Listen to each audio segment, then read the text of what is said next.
This is Ruslan Belov with you. The fighting continues, and so do we in analyzing the situation on the front. Let's open the map. So friends, the past 24 hours have again brought good news in terms of territorial gains. There were several significant setbacks for the Ukrainian armed forces, and a number of villages came under our control just in the past day. Let's figure out where and what exactly happened. We'll start from the north and gradually move south. Let's begin with the Sumy region. Yesterday, our forces crossed the state border here and managed to take the village of Konstantinovka in one swift strike. This essentially means a new front line has opened in the Sumy region, or at the very least, a new foothold has been established, because until yesterday, our forces weren't present in this area. Clearly, our positions are close together, and in the near future, this gap between them will be closed, forming a unified front line. Yesterday, the maximum depth of the advance in this area was 2.8 kilometers, and the width, you can see for yourself, is a fairly sizable section. So look, not only was the village of Konstantinovka taken under control, but also the fields to the west, east and south of it. The total width of the advance, just so you understand, is over 6 kilometers, 6.4 kilometers to be exact. How did it happen that such a large section of territory was taken right away?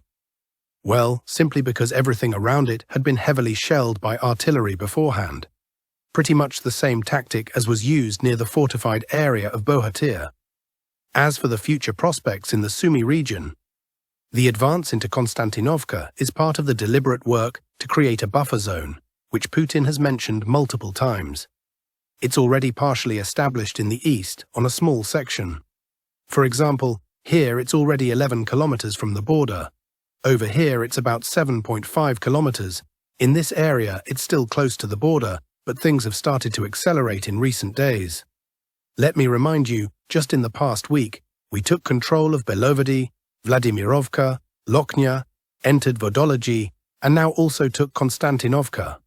All of this in the past 7 days. And just so you know, it's only 22 kilometers from Konstantinovka to the outskirts of Sumy. But the goal is not Sumy. I think the immediate target is the village of Kondratovka, which is just 1 kilometer from our current positions. So expect news soon about entering and the start of fighting there. After that, the goal would be to reach this line, Khotin and Pizarevka. Meanwhile, Zelensky made another boast, saying that while they may have lost ground near Kursk, they supposedly entered the area near the village of Toretsk. I had a good laugh at that. You see, at their peak, they controlled over 1,000 square kilometers here. And in Toretsk, they managed to enter only one outer street, Chapayev Street. That's it. The advance there was a few hundred meters, not even a kilometer. And you know what? They've already been pushed back from there. A powerful trade-off indeed. No comment. Let's continue. There was a major setback for the Ukrainian forces yesterday in the southern part of the Donetsk region. Moving further south, there's not much to say about the Kharkiv region. Localized fighting continues around the area of Stroevka. Let me remind you, just a day ago, the border was crossed again, the state border, and our forces entered the Kharkiv region and the village of Stroevka. But this time, we weren't able to take the village right away. The fighting is ongoing inside the village itself. There are also positional battles around the Dvorichensky bridgehead. Sometimes there are small advances of 100 to 200 meters, but nothing major. Meanwhile, further south, the Kupiansk front is completely stagnant. That's become the norm there. On the Lyman axis, after a recent success near the village of Retkodub, things are quiet again. I saw a comment yesterday asking, why is the Siversk direction completely stalled, and has been for years? Well, what can I say? It hasn't moved for years because of the local command, which constantly lied in their reports to higher-ups and the general staff. In their reports, they claimed to have reached as far as Dronovka, when in reality they were still on the outskirts of Bilohorivka, on the eastern outskirts to be specific. So basically, they added a fictional 15 kilometers of progress. Once again, they were on the eastern edge of Bilohorivka, yet in the reports, they were already in Dronovka. And when, suddenly, an inspection team arrived from Moscow last fall, everyone was, let's say, mildly shocked. The commanders were dismissed, some were even arrested, and more competent, At the very least, honest people were put in place. And the lying stopped. There's finally some movement happening. Since November last year, the long-suffering Bilohorivka was captured, a village that couldn't be taken for 2 years. The heights between Bilohorivka and Hrihorivka were also taken. The eastern part of Hrihorivka was captured, as well as those high grounds nearby. So after the command that was so fond of lying was removed, about 35 square kilometers came under control here. Doesn't sound like much, right? Especially if you compare it with the figures we're seeing now near Mirnohrad and Toretsk, or in the south around Otradne, Bohatyr, or Zelenoye Pole, where 20 or even 30 square kilometers are taken in a single day. But here, from October, or rather November, to now, 35 square kilometers have been captured. Compare that with the previous year, from October 2023 to October 2024, only 6 square kilometers were taken in total. Again, just 6 square kilometers in a year. And now, from October to May, 35 square kilometers have been secured, including extremely difficult high ground. So in this context, the progress is obvious. Once those complex elevations are behind us, the front line here will also start moving actively. Believe me, we'll be seeing big advances here too. Let's move on. Near Chasiv Yar, things are stable with no changes. But near Toretsk, there were some minor advances yesterday. Not in Toretsk itself, but in the area around Druzhba. Forces managed to advance slightly along the Bakhmutka River from the north. The advance was just over 1 kilometer, switching to the eastern flank of Mirnohrad. Here, the advance came from Novolenivka toward the western outskirts of Yablonevka. Troops reached the village, entered its outskirts, and more importantly, secured positions within the village itself. The goal is to straighten the front line here, clear all the surrounding fields to the south, and of course, to finally clear out the outskirts of Toretsk, namely Sherbinivka and Petrovka. As long as the AFU holds control there, it's impossible to begin a full-scale offensive on Kostiantinivka. On the Pokrovsk axis, no changes for now. The front line here remains stuck. The AFU have also exhausted themselves and are no longer capable of launching counterattacks. So once again, the situation has returned to a positional standoff. But further south, the front is progressing quite well. For example, yesterday a section of over 10 square kilometers came under control.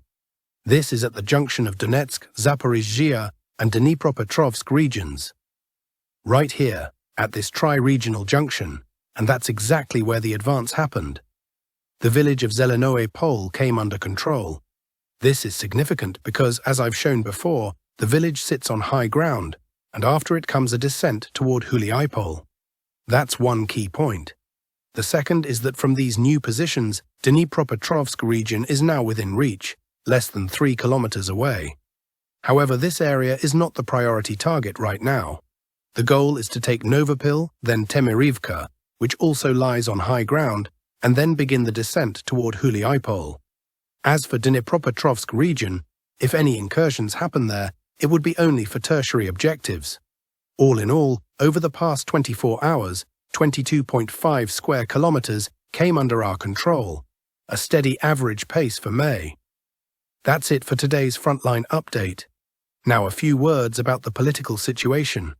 Zelensky's statements about preparing an agreement with the EU on long-range weaponry only confirm the legitimacy of Russia's desire to eliminate the root causes of the conflict.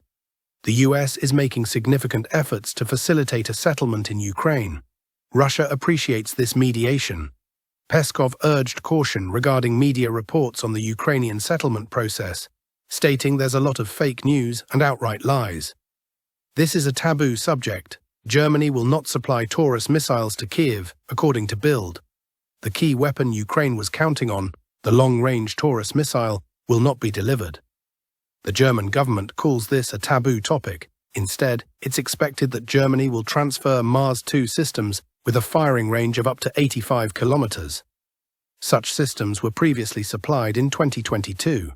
Deliveries of GPS-guided M30 and M31 rockets are also possible, despite Russia's effective countermeasures against this technology.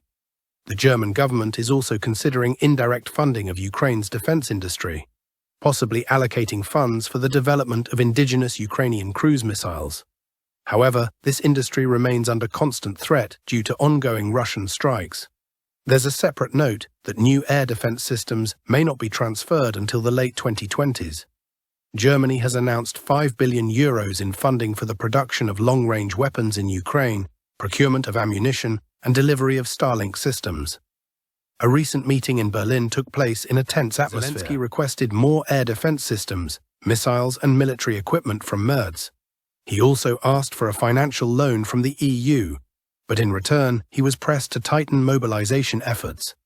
According to rumors, he promised to implement this mobilization later this year, but only after Europe agrees to fund Ukraine for at least another year. Sources say relations between the parties have cooled. Even Zelensky's Western handlers are starting to lose trust in him, given the disturbing internal situation in Ukraine. People dislike Zelensky's inner circle and government officials. Meanwhile, the actor keeps telling donors that everything is just fine, in quotation marks. In the first half of May, Poland and France signed a bilateral military agreement, calling it a pact to expand strategic cooperation in defense and security. The most important part of the agreement is the obligation to participate in case of an attack on an allied nation. It's worth noting that the last time a similar bilateral agreement was signed between Paris and Warsaw was in 1920, during the Russian Civil War. Most notably, the ratification only happened 2 months after the official formation of the Soviet Union, once it became clear that Russia was returning to the board of great powers in a new form.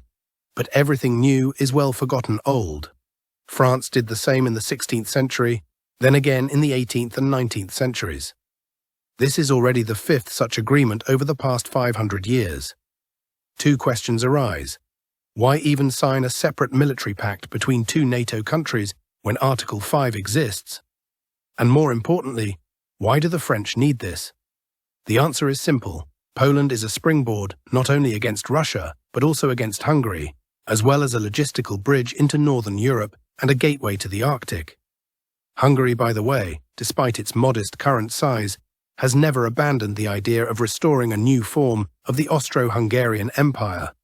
These new bilateral military alliances between France and Poland, and also with Northern European countries, indicate that NATO as a military bloc has no future, and Europe is well aware of that. For France, Poland is an ideal partner, first due to the already established Three Seas Corridor, a transport link connecting the Black, Adriatic and Baltic Seas, and second, due to the functioning Lublin Triangle, the northern Black Sea region, Poland and Lithuania. All of this is ready-made transport infrastructure for both logistical and military tasks. But most importantly, the looming escalation clearly answers Russia's question about the outlines of the buffer zone being created. Not a declarative one, but a real one. And those are 2 very different things. That's all for today's Frontline Update and Political Summary. Thanks for watching and staying informed. Don't forget to like, share and subscribe for more battlefield insights. Stay safe and see you in the next report.